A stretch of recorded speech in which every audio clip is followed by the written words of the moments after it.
এই সত্যটা দেখার সাহস সবার থাকে না। যেমন আমরা ভাবি আমরাই সব করছি, আমরাই সব নিয়ন্ত্রণে রাখছি, এমনকি আমরাই শক্তিশালী, কি ভাবি তো। কিন্তু আমাদের বাসুদেব শ্রীকৃষ্ণ কি বলেন জানো? তবে শোনো। আমি কাল, আমি সময়, সব জন্মায় আমার মধ্যেই, সব হয় আমার মধ্যেই, সব শেষও হয় আমার মধ্যেই। তুমি থামালে পৃথিবী থামে না, তুমি না চাইলেও সময় থেমে থাকে না।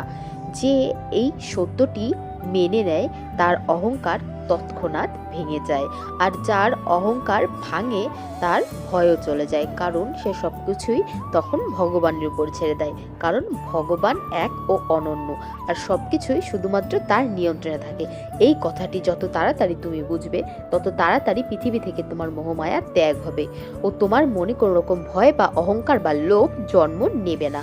এই কথাটা যদি তোমার ভিতরের অন্তরে কাঁপিয়ে দেয়, অবশ্যই একটি লাইক, কমেন্ট ও শেয়ার করো। পরবর্তী পার্ট আরও গভীর ও রহস্যমূলক হতে চলেছে, অবশ্যই কেউ মিস করো না।